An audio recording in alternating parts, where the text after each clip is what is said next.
안녕하세요. 7주차입니다. 우리 다음 시간에 이제 중간고사 시험 기간입니다. 그래서 이번 주차에는 좀 복습할 수 있는 시간을 좀 가졌으면 하는데 어떨지 모르겠습니다. 시간 조절을 해서 좀 간단하게나마 제가 좀 보충 설명이 필요한 부분 복습을 좀 해보도록 그렇게 해보겠습니다.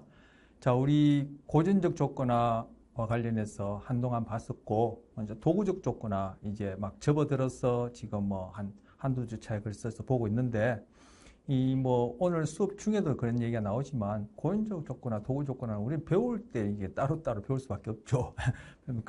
그렇지만 실제 우리 삶 속에서 뭐 다른 동물의 경우도 마찬가지고, 이거는 함께 같이 일어나는 일이거든요. 그래서 도구적 조건화도 이제 배웠으니까 우리 고전 조건하고 도구 조건화 사이에 그런 비교 차이점, 그걸 좀 이해하고 그것이 어떤 상황에서 같이 일어나는지 뭐 가능한 한 예를 들겠습니다만 우리 앞에서 배웠던 그런 뭐 제가 참고한 교재에 나오는 예를 가지고 또 뭐 이런 심리학과 관련해서 특히 학습 심리학과 관련해서 유명한 사례와 관련해서 사례를 가지고 고전 조건화, 도구 조건화가 동시에 어떻게 일어나는지 보는 그런 시간 갖도록 하겠습니다.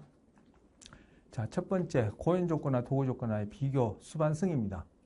여기서 비교라는 것은 뭐 차이점도 보겠지만 동일한 점도 이제 보는 거죠. 비교가. 그죠? 자, 수반성. 제가 고전적 조건화에서도 그렇고 도구적 조건화에서도 뭐 이후에 또 이제 도구적 조건화에 영향을 주는 변인 이렇게 살펴보거든요. 자, 뭐 얘기가 나와서 부차적인 얘기를 좀 하자면은 우리 고전 조건화에 대한 기본 절차 배웠죠. 즉 고전 조건화의 기본 절차를 배운다는 것은 바로 고전적 조건화가 뭔지 그 핵심을 이해한다는 거예요. 우리 도구적 조건화에 대한 기본 절차도 배웠죠. 그 다음 주에 나오는 얘기가 뭐예요? 고전적 조건화에 영향을 주는 변인들.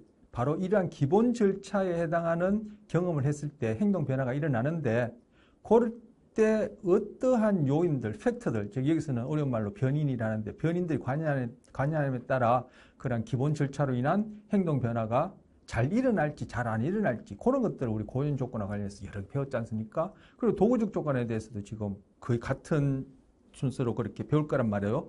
그 중에 우리 고전 조건에서 첫 번째 뭐였죠? 수반성이었죠. 사실 수반성 앞에 있었어요. 고전 조건에서는 중성 자극과 무조건 자극을 짝짓는 수반되어지는 순서와 관련된 것을 배웠는데 도구적 조건에는 그런 건 없었죠. 왜? 도구적 조건의 기본 절차는 행동 이후에 결과가 수반되는 이 순서는 바뀔 수 없으니까. 그래서 그런 고전 조건의 중성 자극과 무조건 자극이 수반되어지는, 즉 짝지어지는 순서 그걸 제외하자면은 고전적 조건과 도구적 조건에 영향을 주는 변인 첫 번째 수반성이에요. 수반성. 그리고 다른 요인들, 변인들보다 수반성이 가장 중요해요. 왜냐? 고전적 조건의 기본 절차, 조금 전에 말씀드렸죠. 고전 조건의 기본 절차는 중성 자극과 무조건 자극이 수반되는 것을 경험하는 것이죠. 그럼으로 인해서 행동에 변화가 생기는 것을 뭐라 부른다? 학습이라 부르지 않습니까? 그러니까 여기서 핵심은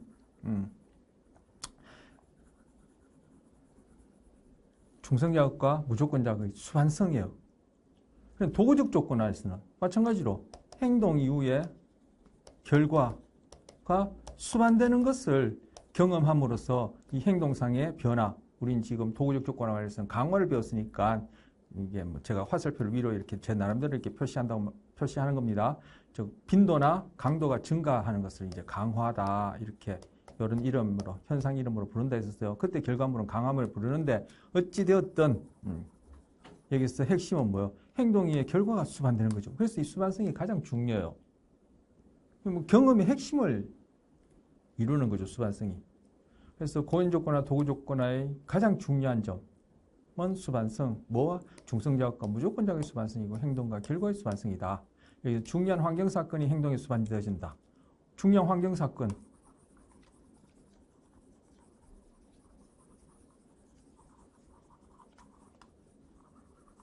자, 여기서 중요한 사건이 일어나긴 하지만 그것은 유기체 행동과는 독립적이다. 이게 뭐죠? 고전적 조건화에서 중요한 두 가지 의미, 중요한 두 가지 우리 배운 적 있어요. 기억나시는지 모르겠습니다. 고전적 조건화의 중요한 두 가지, 그것이 시사하는 의미가 제가 또 말씀드리고 그때 말씀드렸지만 첫 번째, 고전적 조건화. 지금 고전적 조건화입니다. 자, 고전적 조건화에서 중요한 의미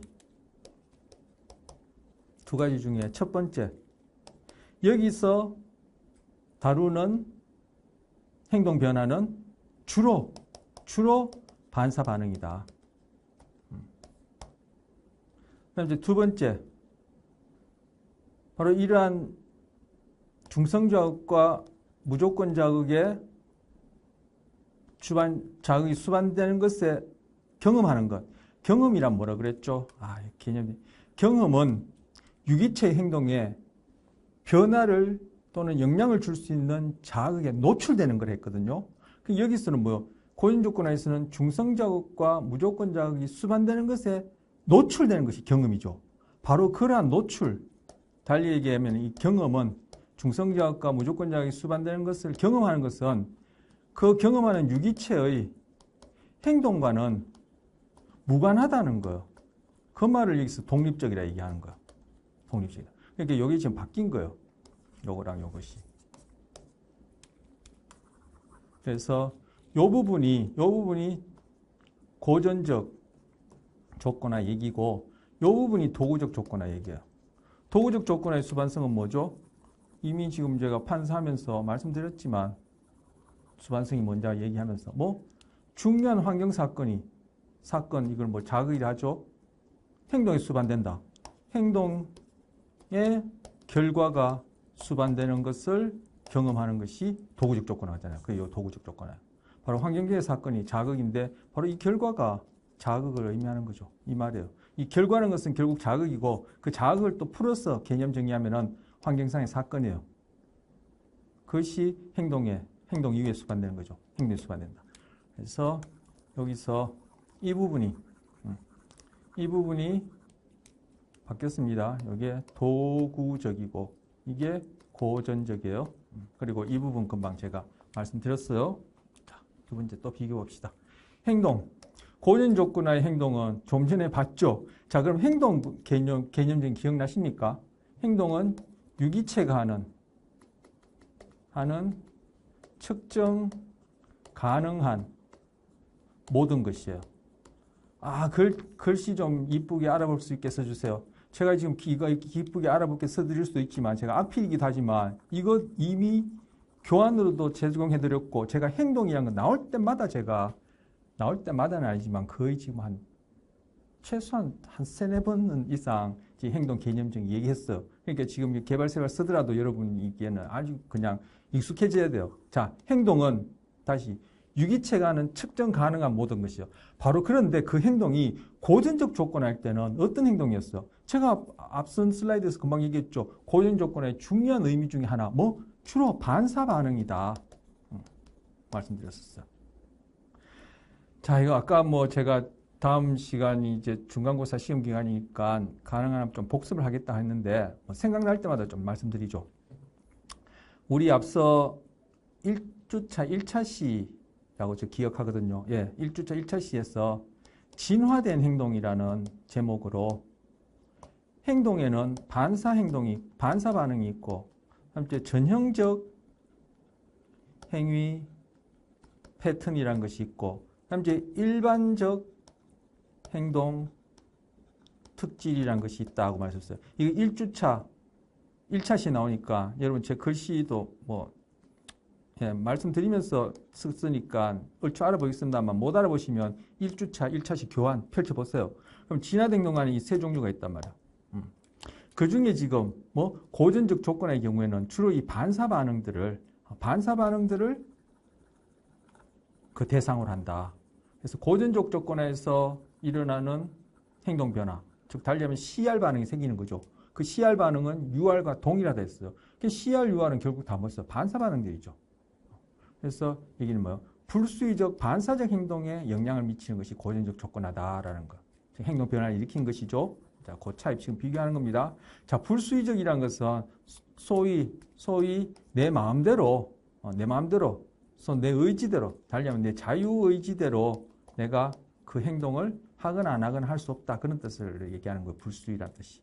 근데 이 자유의지라는 개념도 이게 우리가 일상적으로 저도 얘기하고 여러분 생각처럼 그런 이렇게 생각할 수 있는 게 아니거든요. 자유의지라는 것이 있냐 없냐 이게 철학적으로 엄청 중요한 문제이기도 한데 제가 한번 말씀드린 적이 있죠. 이거 뭐 장황하게 얘기할 수도 없고 우리는 하지만 제가 한번 간단하게 말씀드린 적이 있는 걸 기억하는데 뭐 이 학습심리학 안에서의 그런 우리 전체적인 학습심리학을 받아보는 토대가 되는 패러다임이 있지 않았습니까? 뭐 자연선택, 진화 뭐 이런 것들과 관련해서 그래서 자유의지라는 것은 그냥 우리가 다른 동물들이 아닌 다른 동물과 달리 복잡한 뇌를 가져서 우리가 소위 의식이라고 얘기하는 그러한 현상 때문에 우리가 하게 되는 착각이지 자유의지라는 것은 우리가 일상적으로서는 그런 의미의 그런 자유의지란 없다라는 것이 지금은 거의 대부분의 사람이 공유한 생각이다. 이렇게 다시 한번 말씀드리고요. 어쨌든 불수의적이라는 것은 내 마음대로 그 행동을 하거나 안 하거나 할 수 없다. 그 반사반응들이 그런 것이죠. 여러분 반사반응 일부러 일으킬 수 있나요? 나는 할 수 있어요. 그건 여러분이 반사반응을 흉내내는 거지. 그 자체는 반사반응 아니죠. 또 반사반응이 일어날 때 여러분이 그 반사반응을 멈추거나 더 빨리 하거나 느리게 하거나 뭐 할 수 있나요? 아니죠. 뭐 재채기 날 때 여러분 재채기 나는 것을 잠시 멈췄다가 금방 이었다가 한다든지 뭐 그렇게 할 수 없죠. 그런 의미에서 불수적인 얘기예요. 그래서 고전 조건화의 행동은 바로 반사반응, 불수적인 반사반응을 대상으로 하고 도구적 조건화는 수의적이다. 이 붙자 빠졌으니까 무슨 의미인지 알겠죠? 수의적 행동에 영향을 미친다. 그래서 행동 이후에 결과가 수반됨으로써 행동의 변화가 일어나는 것이 도구적 조건화인데 이때 행동이라는 것은 우리 지난 시간에 뭐 부적 강화, 정적 강화 예를 보면서 뭐 자판기에 동전을 넣는 행동, 뭐 구두를 꺾으시 는 행동, 뭐 도박할 때 베팅을 하는 행동, 뭐 동물의 경우에 레바를 누르는 행동, 뭐 쥐의 경우에는 그죠 막대를 누르는 행동, 막대나 레바나 같나요? 그 고양이 같은 경우에는 뭐 골을 잡는 행동 이런 행동이죠. 그런 행동들은 소위 우리가 수의적 행동, 그죠? 이라 부르는 그런 행동을 매개한다는 것. 자, 그리고 여기서 반사 행동과 수의 행동이 또 좀 이따 구체적으로 우리의 어떤 생리적인 그러한 수준과 관련해서 어떻게 관련된 또 비교해서 보겠습니다. 자, 일반적으로 상이한 종류의 행동과 관련된다. 금방 말씀드린 반사 행동과 여기는 수의적인 행동. 그렇게 나뉘고요.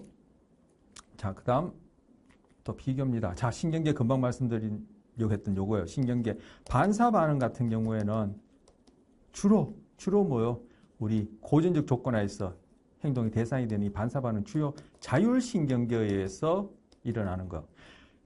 반사반응도 유기체가 하는 측정 가능한 모든 것의 일부분으로서 진화된 행동으로 다뤘잖아요. 이런 반사반응이 바로 고전적 조건하에서 US 중성자극, 무조건 자극을 함께 경험함으로써 그로 인해서 우리가 UR과 동일한 CR 반응이라는 것이 새롭게 생겨나는 이것이 고전적 조건화, 후천적 적응 기제로 인한 고전적 조건화 학습이고 바로 그러한 반사 반응, CR이든 UR이든 그 반사 반응 그 자체는 진화된 행동이죠. 반사 반응 자체를 고전적 조건화가 만들어내는 건 아니죠. 중성 자극에 대해서 UR과 동일한 반사 반응이 유발되도록 되어지는 것이지 반사 반응을 새로 만들어서 내는 건 아니죠. 그러니까 반사 반응 자체는 무조건 반응이든 조건 반응이든 다 진화의 산물로 이렇게 주어져 있는 것이죠. 자, 그런 반사 반응이 결국 이제 행동, 유기체화는 측정 가능한 것에 들어갈 텐데, 가능한 모든 것에 들어갈 텐데, 행동이란 것은 반사 반응 행동이요. 행동이란 것은 결국 뭐 근육을 통해서 나타나는 거죠. 근육이 어떻게 하는? 근육이 결국 수축하는 것.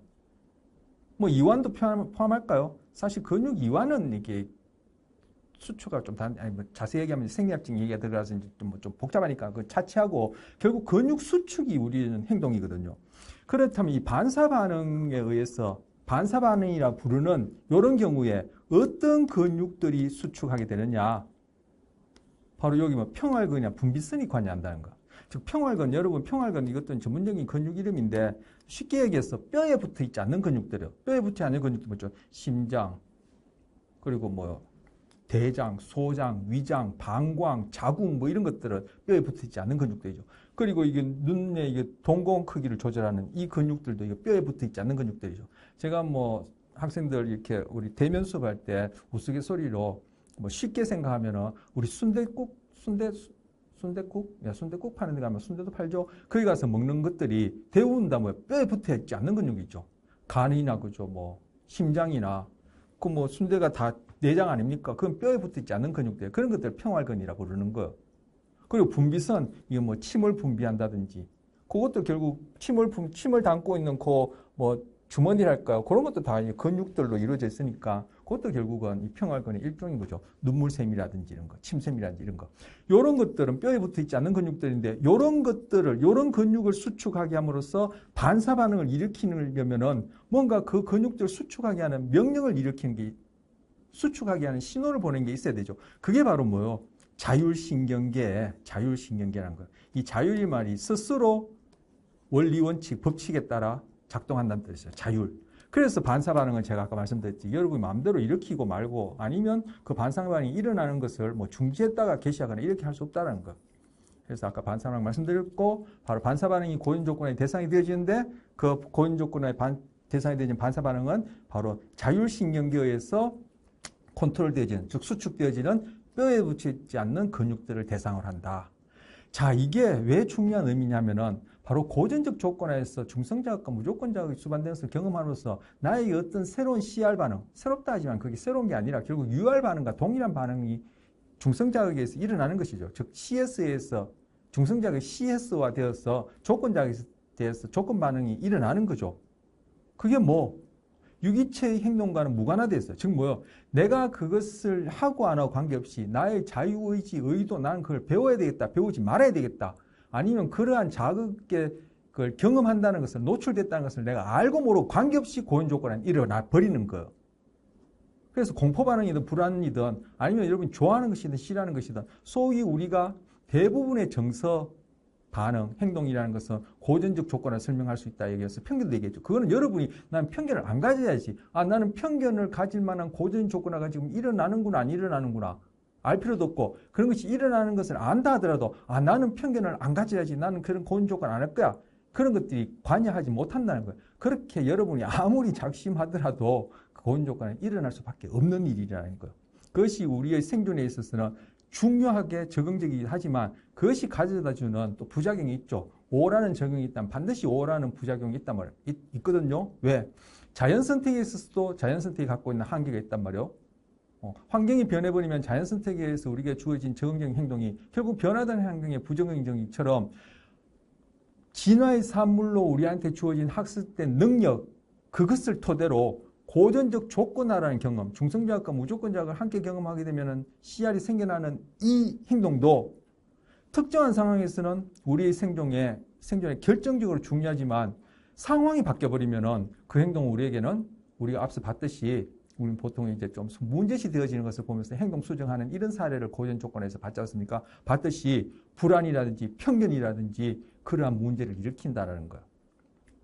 자, 얘기가 다 길어졌는데 고전 조건화는 뭐 자율신경계에서 명령을 받는 뼈에 붙어 있지 않는 근육들을 통해서 일어나는 반사 반응인데 이것이 의미하는 바는 고전적 조건화는 유기체가 나는 이러한 학습을 할 거야 말 거야 아니면 이러한 학습을 하고 있구나 아니구나 이런 걸 알 필요도 없고 그냥 자동적으로 내가 거부하든 선택하든 일어나 버리는 일이라는 거예요. 그럼으로써 우리에게는 생존에 중요한 그러한 반응들이 생겨나기도 하지만 그로 인해서 상황이 바뀌면 우리한테는 그 반응이 오히려 우리에게 부적응이 되어지는 이 적응과 부적응이 후천적 적응 기전이 학습에도 같이 따라다닌다는 거. 자, 그래서 적응 부적응을 결정하는 건 뭡니까? 바로 환경 변화죠. 자연 선택에 있어서도 진화를 통해서 우리에게 주어진 적응적 행동이 적응이냐 부적응이냐는 변하는 환경에 의해서 결정되는 것이고 후천적 적응 기전 고전적 조건을 통해서도 우리가 획득하게 된 CR 반응이 적응적이냐 부적응적이냐는 것은 변화하는 상황, 환경에 달린 것. 도구적 조건은 어떠냐? 마찬가지예요. 그래서 학습 심리학은 인간은 이러쿵 저러쿵 자유의지가 있니 없느니 아까도 얘기했지만 결국은 이 학습 심리학에서는 뭐 소위 가장 과학적이고 자연과학적으로 이해하는 인간 이해라는 이 점에서는 뭐요? 우리는 단지 환경의 산물이라는 것. 그 환경의 산물 안에 선천적 기제로 진화의 산물, 그리고 후천적 기제로 학습의 산물 이렇게 되어진 거예요. 이게 선천적 기제, 적응 기제, 후천적 적응 기제. 둘 다 합해서 환경의 산물이라는 거. 결국 고연 조건은 뭐요? 충성 자극과 무조건 자극이 있는 곳에 내가 거기 함께 있게 되면은 나 안에 CR 반응이 생겨나는 거죠. 자, 그렇게 보는 거. 뭐 얘기가 길어졌습니다만 앞에 분명히 이런 얘기 한 적도 있고 다시 복습 겸 전체적인 그림을 그리는 측면에서도 말씀드린 거요. 자, 도구적 조건화는 도구 조건화 아까 수의적 행동이라 했죠. 그러니까 이거는 뭐 자율신경계에서 수축되어지는 근육을 통해서 나타나는 행동이 아니겠죠. 그래서 이때는 뭐 수의적 신경계란 말은 전문적은 없어. 근데 우리가 뭐 신경계를 지금 뇌에 관해서든 신경계에 관해서 우리가 체계적으로 배우는 건 아니니까 수의적인 신경계라는 말은 좀 전문적인보다는 일반적인 용어인데, 그래서 요거랑 비교하기 위해서, 그죠? 수의적 행동인 경우에는 수의적 신경, 즉 자율신경계를 통한 것이 아니라는 얘기예요. 자율은 뭐 스스로 다스린다는 뜻이요. 소위 우리가 착각하는 자유의지인 나라는 존재가 선택하고 말고 하는 그런 것들이 관여하지 못하는 신경계에 의해서 움직인다는 뜻으로 자율신경계예요. 그런데 여기서 수의적 행동이 수의적 신경계에서 일어난다는 얘기는 소위 우리 착각이긴 하지만 내가 무엇을 행동한다 라고 할 때 관여되어지는 신경계란 그런 의미예요. 그때 수축하게 되는 근육은 뭐냐? 바로 뼈에 붙어있는 근육들이에요. 제가 지금 글을 쓴다든지 말을 한다든지 그죠? 뭐 걸어다니든지 뭐 먹는다든지 뭐 일어선다든지 소위 우리가 행동을 하면 주로 이런 행동들을 생각하죠.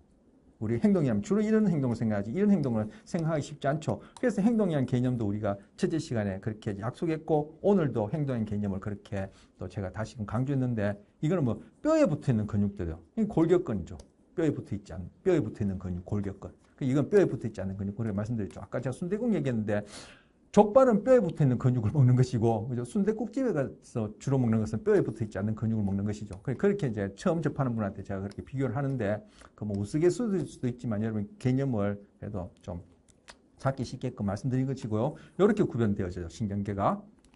자, 그래서 지금까지 말씀드린 거 표로 이렇게 요약한 거예요. 이거 뭐 다시 말씀드릴 필요 없고요. 이제 요약한 거니까.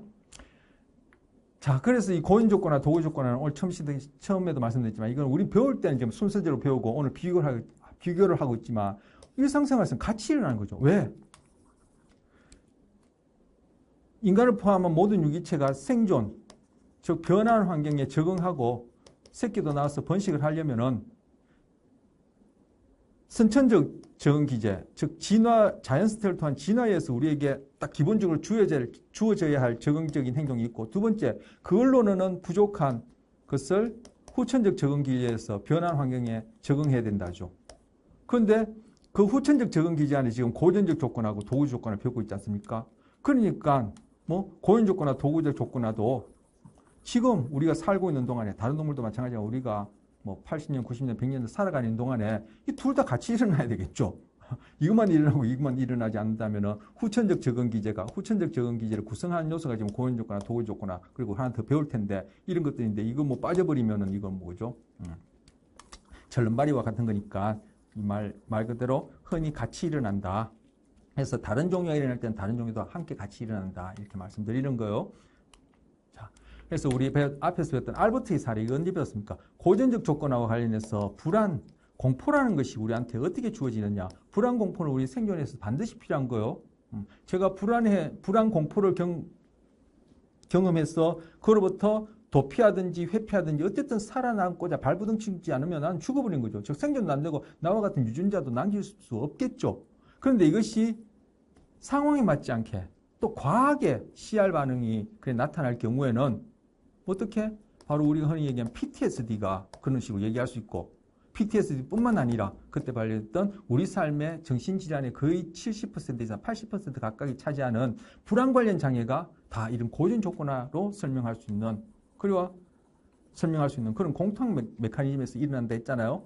그래서 그때 알버트의 사례를 가지고 이제 핵심적인 그런 내용들을 말씀드렸는데 알버트의 경우에 뭐요? 흰쥐라는 중성 자극하고 큰 소리라는 무조건 자극이 수반되는 것을 알버트가 거기에서 노출되는 바람에 경험했죠. 노출이 곧 경험이에요. 노출되는 경험했죠. 그러고 나니까 이 흰쥐는 더 이상의 중성 자극이 아니고 조건 자극 CS가 되어서 큰 소리에 대해서 나타나는 UR 반응과 동일한 CR 반응으로서 불안, 공포라는 그런 반응을 보였단 말이에요.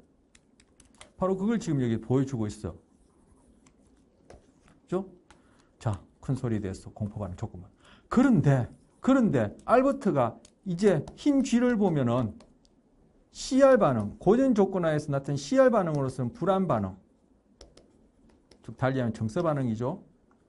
나타날 텐데, 그럼 알버트는 힌지를 보고 이 불안해하는 반응, 아까 뭐요, 이 고전 조건하에서 나타나는 소위 이 반응이라는 것은 반사 반응이고 자율신경계에서 의해서 작동되어지고 주로 뼈에 붙어 있지 않는 근육이란 했으니까 대표적으로 어떤 반응이 일어나겠어? 심장 박동이 막 빨라지겠죠. 혈압도 높아지겠죠. 그러면 알버트가 힌지를 노출되어서 심장 박동만 빨라지고 혈압만 높아지고 이렇게 멀뚱하니 눈만 버득버득 크고 있나요? 그렇지 않죠.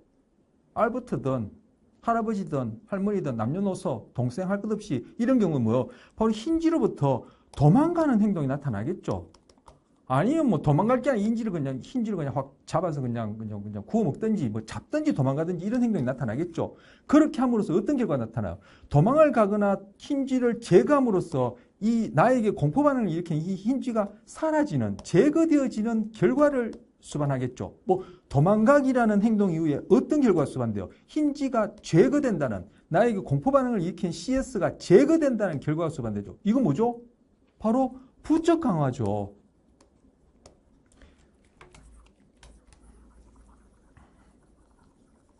우리가 알버트를 처음 봤을 때는 고전적 조건만 설명하기 위해서 그냥 심장 박동이 빨라진다는 예를 가지고 예를 적용시켜서 그냥 공포 반응이라고 얘기를 했지만, 이제 알버트가 금방 말씀드린 알버트가 큰 공포 반응을 일으킬 때 그 기어다니는 갓난장기를 하더라도 그럼 그러고 가만히 있나요? 아니죠. 분명히 울거나 도망가거나 하겠죠. 아니면 뭐 여러분 같은 경우에는 쥐를 잡으려고 하겠죠. 어쨌든 알버트의 경우에 도망가기를 합시다.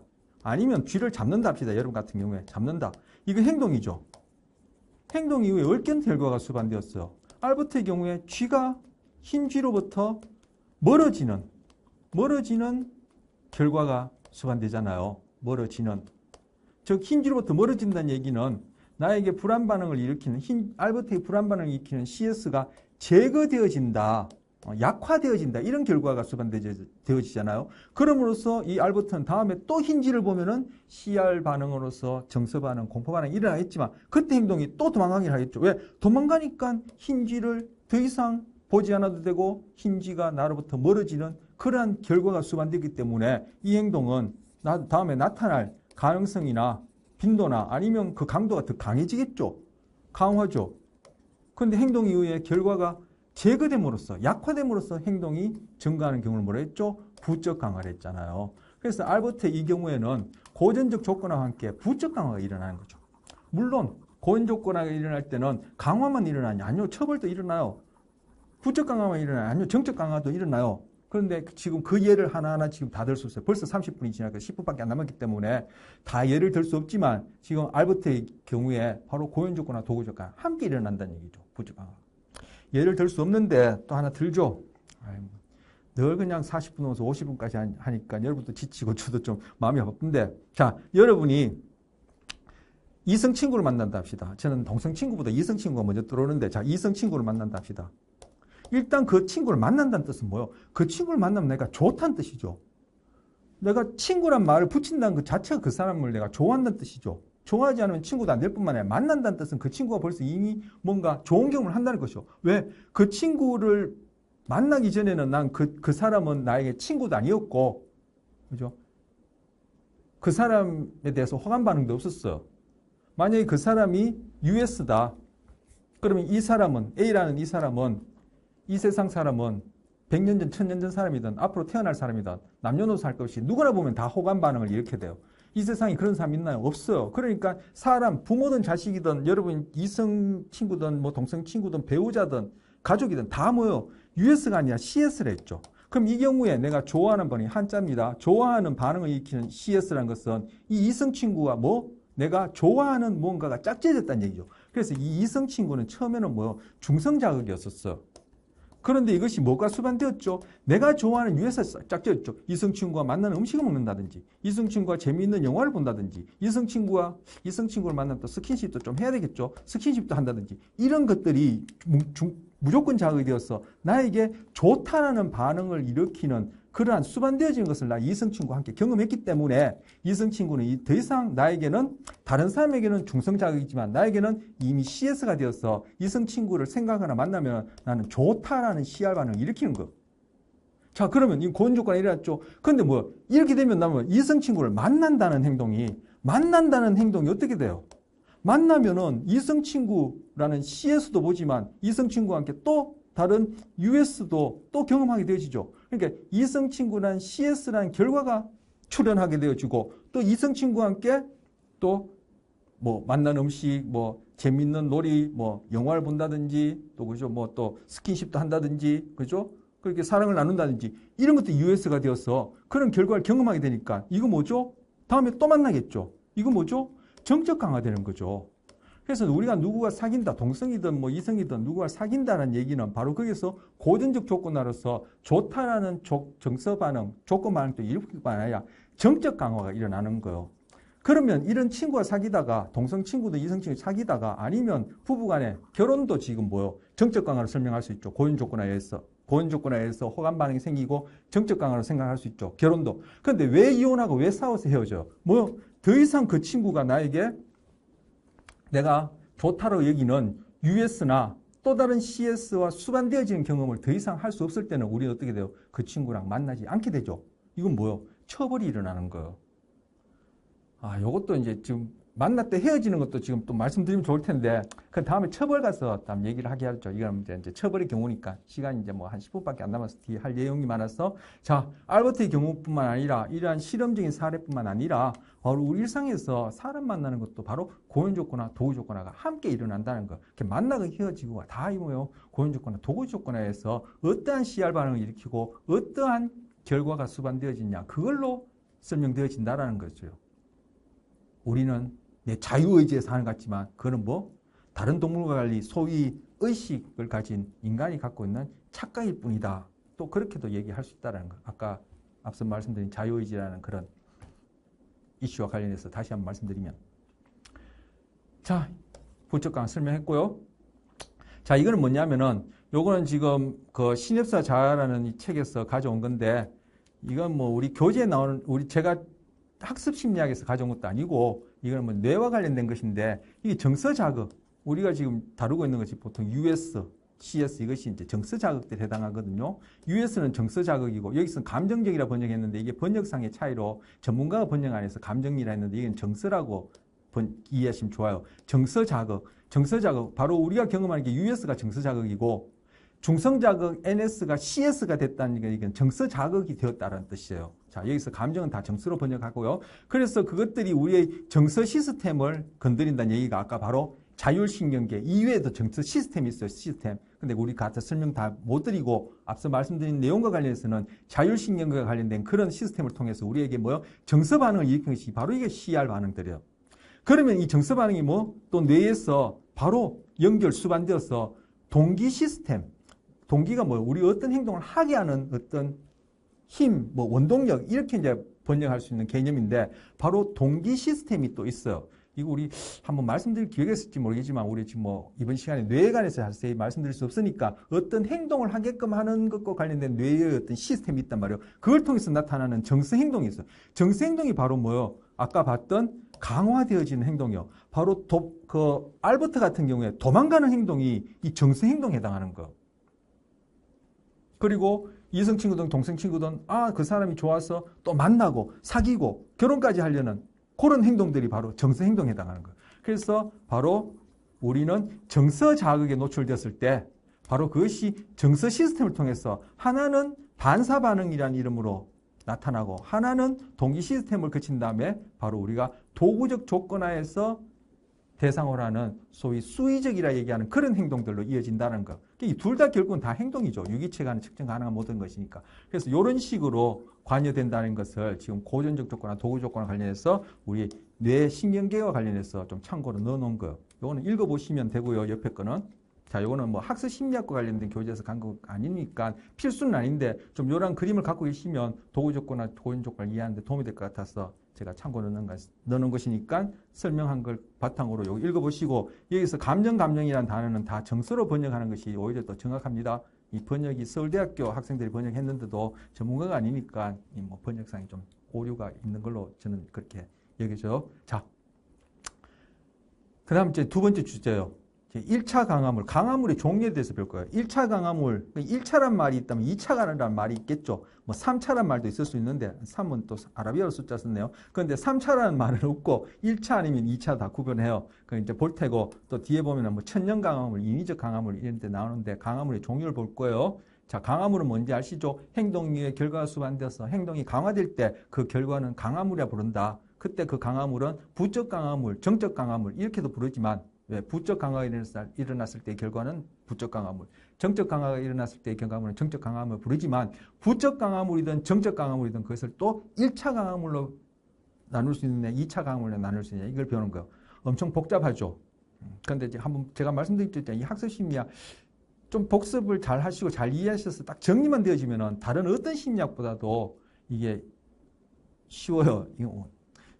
쉽긴 뭐가 쉬워 이렇게 생각할 수도 있을 텐데 우리가 이런 식으로 평소에 체계적으로 사고를 안 해봐서 그렇지 이렇게 이것이 오히려 쉬워요. 왜냐하면은 다른 심리학 같은 경우는 일상 용어들이 들어가서 그 개념을 엄밀하게 따져보면 굉장히 혼란스러운 내용들이 많거든요. 제가 보기에는.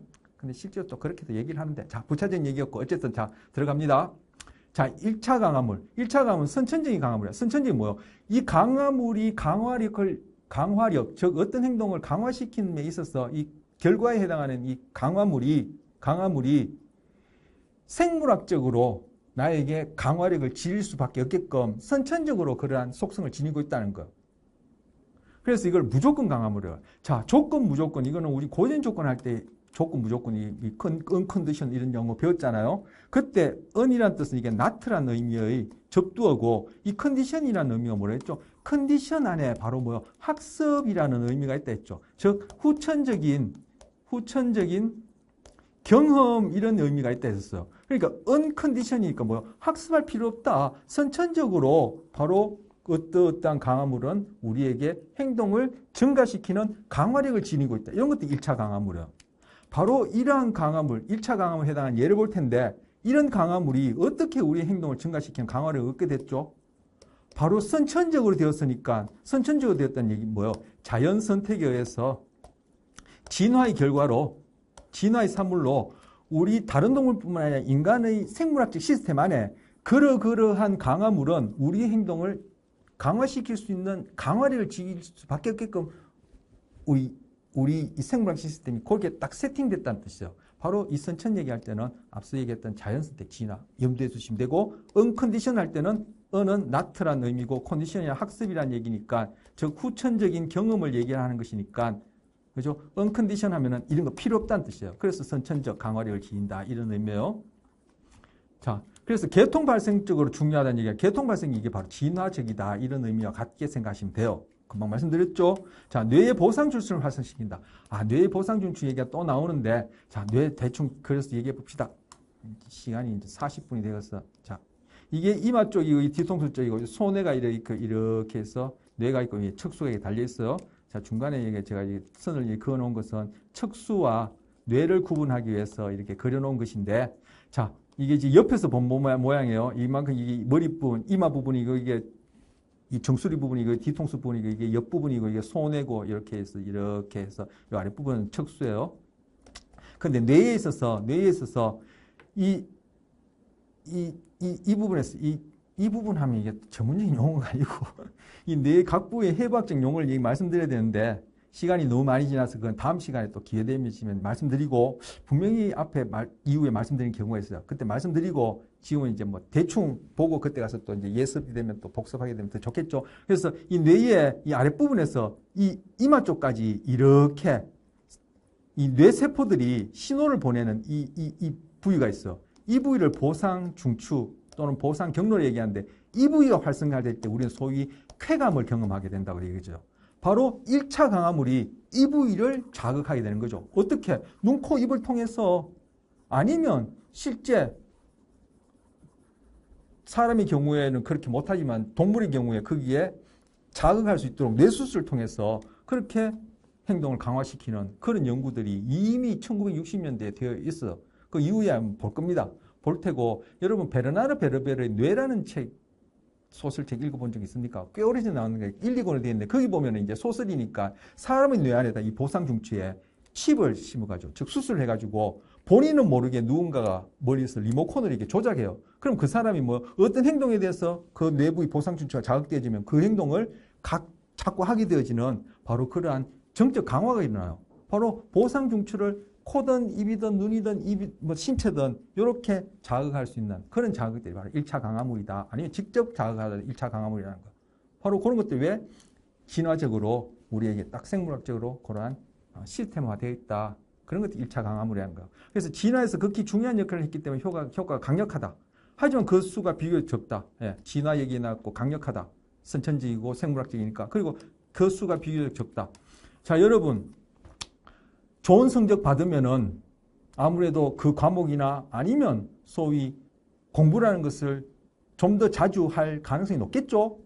반드시 그럴까요? 어쨌든 가능성이 높겠죠. 그리고 정적 강화가 일어날 수 있겠죠? 그런데 학습 심리학을 공부한다는 것이 자연 선택에 의해서 진화의 결과로 1차 강화물로 주어지지 있나요?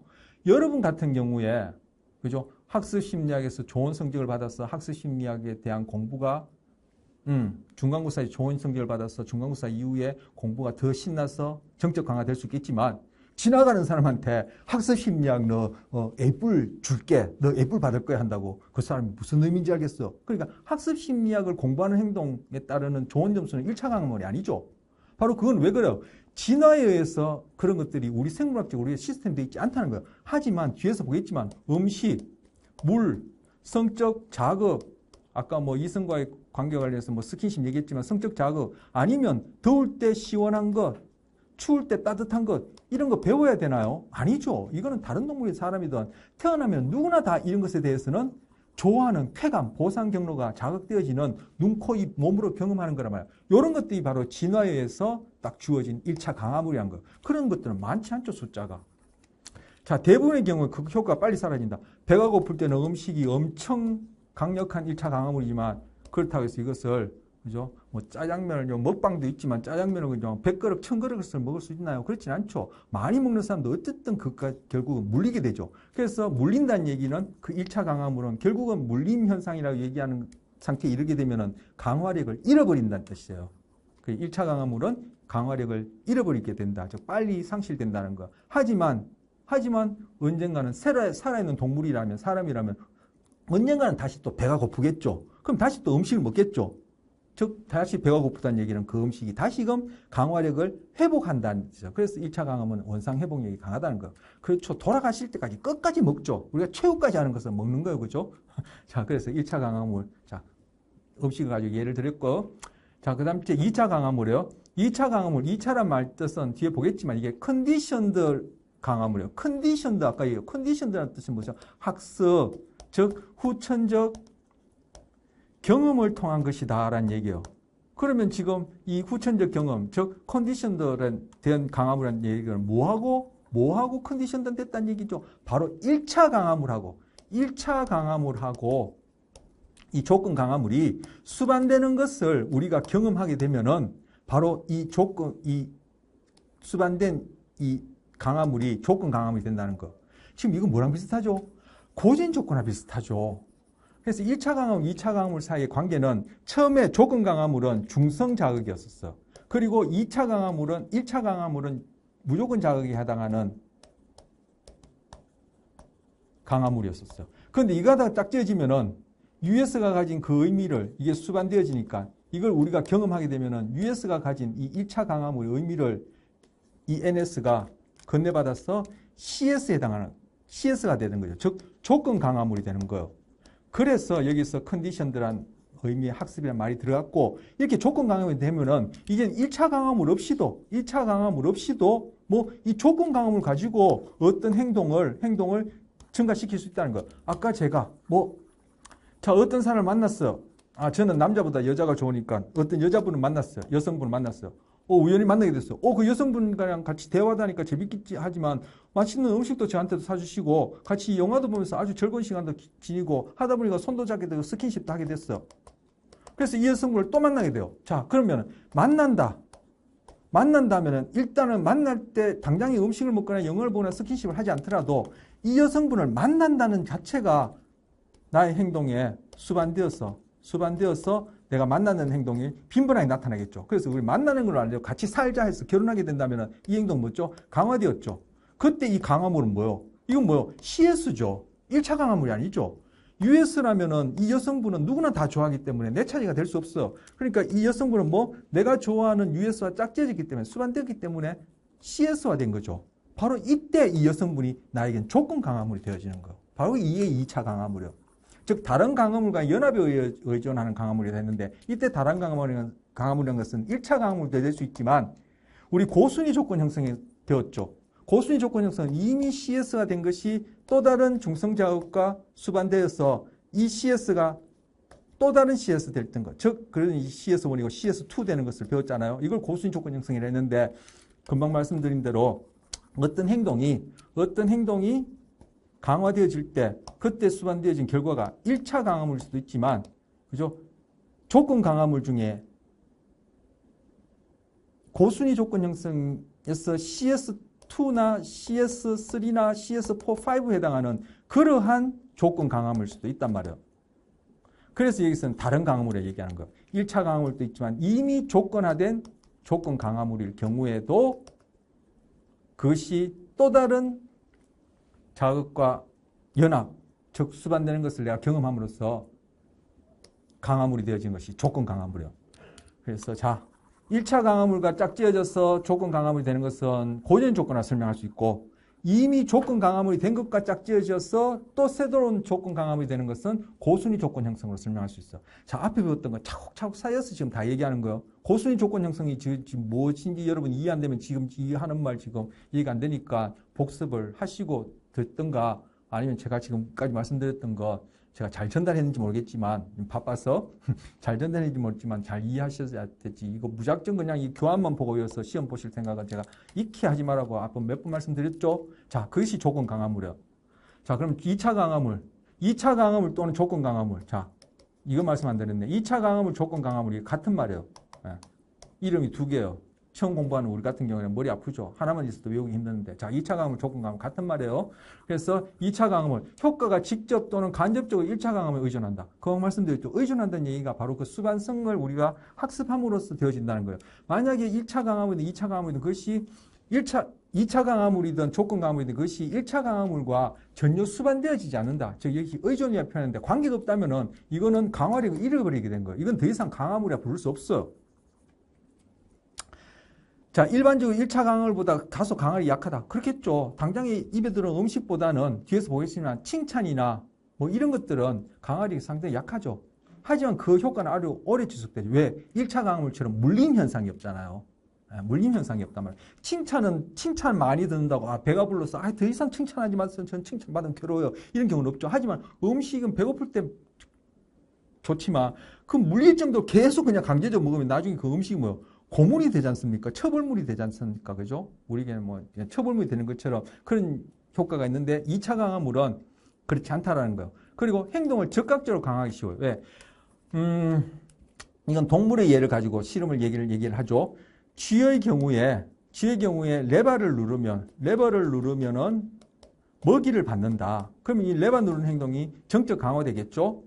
그런데 이 레바 누르는데 배고픈 쥐가 1차 강화물 먹이를 먹느라고 그 정신없으면 먹다가 그 또 눌러서 먹어. 그러면 배도 점점 불러오니까 이게 물림 현상도 일어나서 강화력도 떨어지다가 쥐가 이거 먹느라고 배가 고파서 이거 허겁지겁 먹느라고 레바 누르는 것을 효율적으로 반복하지 못해요. 이러면 오히려 학습에 방해가 되죠. 이러면 쥐를 어떻게 해요? 처음에 레바 누르기 전에 쥐한테 먹이 주기 전에 딸깍하는 소리를 들려요. 뭐 종소리 할까? 딸깍 소리를 들려줘요. 그냥 소리를 하죠. 딸깍 소리를 들려줘요. 그럼 소리하고 먹이를 짝지어서, 즉 중성자극과 무조건 짝지어서 이 소리를 CS 만들어버린 다음에 이 쥐가 레버를 누를 때마다 뭐요? CS 소리를 들려주는 거예요. 그러면서 가끔씩 먹이를 주는 거예요. 그러면은 이 레버 누를 때마다 소리를 주니까 이 소리에 대해서 물리 현상도 안 일어나고 강화력은 음식보다 약하지만 그죠? 물리 현상도 안 일어나니까 음식 4-5번 먹고 쥐가 배가 불러서 레바 더 이상 안 누르는 그런 일이 없으니까 소리만으로도 강화할 수 있는 효과가 아주 오랫동안 지속되는 거죠. 그리고 뭐 즉각적으로 강화할 수 있죠. 레바 누르고 먹이 먹느라고 그 녀석이 레바 누르는 거 수사적 표현을 잊어버린다 할까요? 비유를 지을 수 있지만 뭐 레바 누르자마자 먹이가 또록 굴러 나온다면 레바 누르고 난 다음에 먹이 굴러 나오기까지 그것이 뭐 1초 미만이라 하더라도 1초라 하더라도 그 지연이 있죠. 우리 앞에서 고인 조건에서도 그렇고 도구 조건에서 배우고 있지만 근접성이 높을수록 행동 변화가 잘 일어난다 배웠죠. 레바 누르고 먹이 나오기까지 그것이 1초든 2초든 걸리는 것보다 즉 시간 간격이 먼 것보다도 레바 누르자마자 기계장치에서 CS에 대한 소리가 삑 들린다면은 근접성이 굉장히 가까우니까 이 레바 누르기는 훨씬 즉각적으로 강화가 잘 돼요. 즉 근접성을 높일 수 있어요. 그래서 2차 강화물, 조건 강화물을 쓰는 것이 좋아요. 그래서 학교 같은 뭐 여러분 같은 성인 같은 경우에 그런 경우를 사용하지 않지만 어린이집에 어린아들한테 잘했다고 칭찬하고 칭찬 막대를 주는 것이 즉각적으로 그 칭찬하는 행동을 강화시키기 쉽지 잘했던 행동 이후에 과자를 가져와서 준다. 그럼 걔가 과자 먹고 그죠? 과자 먹느라고 정신 팔려서 그 강화될 행동을 비효율적으로 강화시키지 못한다든지 아니면 먹고 물리는 현상이 일어나니까 그럴 경우에는 뭐 즉각적으로 선생님이 아유 잘했다고 칭찬하다거나 2차 강화물, 조건 강화물 주거나 칭찬 막대를 준 다음에 그 칭찬 막대를 하루 동안 모은 다음에 수업 끝날 때 칭찬 막대 숫자에 따라 광활화를 준다든지 또 다른 1차 강화물을 준다든지 하면 훨씬 강하기 좋겠죠. 즉 바람직하다고 여기지는 교육 상황에서 빈번하게 했으면 하는 행동이 더 학습시키기가 좋겠죠. 그래서 2차 강화물, 조건 강화물을 쓰는 것이 그런 경우에 좋다는 얘기예요. 훨씬 방해가 덜 된다. 이건 뭐예요? 금방 말씀드려서 먹고 그 먹느라고 정신 팔려서 행동을 비효율적으로 한다든지 아니면 물림 현상이 일어난다든지 그런 것들이 안 일어날 수 있다는 거예요. 이게 2차 강화물, 조건 강화물의 특징이에요. 그리고 많은 상이한 행동에 사용할 수 있죠. 칭찬 막대를 가지고 모든 행동들이 다 연결시켜서 결국은 나중에는 뭐 음식이든 뭐 과자든 인형이든 뭐 아이들이 좋아하는 그죠? US든 CS든 짝지어서 그렇게 제공하면은 칭찬 막대 가지고도 어떤 행동이든 할 수 있죠. 하지만 1차 강화는 뭐래요? 음식은 배고플 때, 물은 목마를 때, 시원한 바람은 더울 때, 따뜻한 온도는 추울 때 적절하지. 추울 때 시원한 바람, 배고픈데 물을 준다. 목마른데 그냥 음식만 준다 해서는 그게 강화력이 없단 말이에요. 그래서 바로 2차 강화물, 조건 강화물은 상이한 상황에서 쓰기 때문에 그래서 흔히 하는 것들이 뭐예요? 우리가 뒤에서 예를 보겠지만 상 주고, 그죠? 뭐 돈 주고 칭찬하고 하지. 거기에다가 그냥 소를 한마디 잡아서 갖다 준다든지 갈비짝 선물하는 경우도 있지만 그렇게 하지 않죠. 그래서 이렇게 여러 상황에 짝지을 수 있는 그러한 것들을 중에 가장 대표적인 예가 좀 전에는 뭐 그런 어린이집 같은 경우에는 칭찬 막대 될 수 있겠지만 일반적으로 사람의 경우에 가장 많은 상이한 경우에 사용할 수 있는 2차 강화물, 조건 강화물이 뭐가 있어? 바로 돈이죠, 돈. 그래서 이 돈 같은 경우를 바로 일반 강화물이라고 그래요. 그래서 우리가 흔히 돈이면 다 된다. 자본주의 사회에 살지 않습니까? 황금 만능주의라는 말을 다른 말로 학습심리학적으로 얘기하자면 돈은 2차 강화물, 조건 강화물 중에서도 일반 강화물이라는 거예요. 돈 가지고 살 수 없는 게 있나요? 뭐 막말로, 그죠? 사람도 살 수 있죠. 아닌가요? 여러분 직장 다니는 거 결국은 뭐 그 안에 인권도 있고 여러 가지 있지만 결국은 뭐예요? 그 사람의 능력, 그 사람을 돈을 가지고 대체하는 건 아닙니까? 너무했나요? 어쨌든 그래서 일반 강화물의 대표적인 예가 돈이에요. 뭐 여러 상황에 다 쓸 수 있어요. 그 돈으로 모든 행동을 인간의 경우에는 뭐 모든 행동이라면 좀 과장이 될 수 있겠죠. 대부분 행동을 강화시킬 수 있는 그런 강화물이기 때문에 2차 강화물, 즉 조건 강화물 중에 일반 강화물의 대표적인 예가 칭찬이나 돈 같은 것들이에요. 칭찬보다 돈이 더 좋죠? 자, 효과가 1차 강화물과 연합해 준다. 그런데 이 돈이 고인 조건 할 때도 얘기했죠. 이 돈이 음식하고, 즉 의식주하고, 그리고 뭐 사랑은 돈하고 관계없나요? 제가 얘기한 적 있을 텐데 어쨌든 자 이건 생략하고 그러면 이것하고 전혀 관계가 없다. 이것하고 돈 가지고 이런 거 다 구할 수가 없다면 이 돈은 뭐 강화물이 될 수 없죠. 일반 강화물은커녕 조건 강화물, 2차 강화물이 안 돼요. 그래서 칭찬 막대든 칭찬이든 돈이든 상이든 그죠? 그것들은 막 1차 강화물과 연합에 의해서 결정된다. 즉 뭐요? 1차 강화물과 수반되어지는 것을 우리가 경험함으로써 즉 고전적 조건화됨으로써 2차 강화물은 조건 강화물, 일반 강화물의 강화력을 획득하게 된다는 거예요. 그래서 1차 강화물하고 관련되는 거죠. 근데 1차 강화물은 무엇이 결정하죠? 바로 자연선택을 통한 진화의 사물로 주어진다는 것이니까 몇 번 강조했지만 이 학습심리학을 제대로 이해하려면 자연선택, 진화에 대한 이해를 바탕으로 그 토대 위에서 가능한 거다. 여기서도 다시 한번 확인할 수 있고요. 바로 1차 강화물보다는 원산 회복력이 덜 강하다. 그렇죠. 아까 1차 강화물은 물린 현상이 있는 반면에 원상 회복력이 강하지만 1차 강화물은 그렇지 않다. 반대로 짝지어서 생각할 수 있습니다. 자, 이거 다 정리한 거요. 이제까지 얘기한 것들 다시 보시면 될 테고요. 자, 인위적 강화물, 천연적 강화물은 이거는 생략하겠습니다. 뭐 간단하게 요 표밖에 없고요. 그리고 다음에 혹시라도 제가 또 뭐 다른 예를 말씀드릴 때 인위적 강화물, 천연적 강화물 제가 기억나면 말씀드리고 기억 안 나고 뭐 생략해도 이거는 뭐 필수적으로 중요한 건 상대적 아니니까 제가 생략하도록 하겠습니다. 자, 요거는 지금 연습 문제예요. 지금 시간이 오늘 가장 길게 한 것 같아요. 지금 55분, 56분 되어 가는데 이런 고전적 조건과 도구적 조건을 찾는 거예요. 1번의 경우에 고연 조건 하냐, 2번의 경우에 도구 조건 하냐, 3번의 경우에는 고연 조건화도 있고 도구적 조건화도 있느냐, 이걸 찾는 거예요. 그래서 고연 조건화는 뭐 찾는 거 쉽지 않겠지만 찾고, 도구적 조건화 같은 경우에는 이 각각의 경우에 그것이 정적 강화인지 부적 강화인지 뭐 이런 것들까지 찾을 수 있으면 좋겠죠. 이 뭐 연습 문제로 제가 넣어놨는데, 뭐 항상 연습 문제 뭐 시간이 되면 하려고 넣어놨는데, 예전에는 그래도 다는 아니라도 한두 개 풀어봤는데 오늘 시간이 너무 많이 지나서 이거는 풀지 못하고, 이것도 제가 기회 되면 하겠다고 지금 늘 말씀드리는데 하기로 하고, 요 5번까지 또 더 있나요? 7번, 8번까지도 있어. 그냥 다음 시간에 해야 되겠어. 다음 시간 하려고 넘어가려니까 또 아쉽기도 한데 지금 1시간 다 돼가는데. 자, 자판기에 동전을 넣고 커피를 뽑아낸다. 이거 뭐죠? 자판기에 동전 넣는 행동이, 그죠? 결과물 커피가 나온다는 것에 의해서 강화되죠. 그러니까 그 자판기를 사용할 거 아니에요. 이게 뭐예요? 정적 강화죠. 그런데 이때 강화물은 오늘 배웠던 강화물의 종류를 얘기하면 이 커피는 1차 강화물이에요, 2차 강화물이에요. 1차 강화물이죠.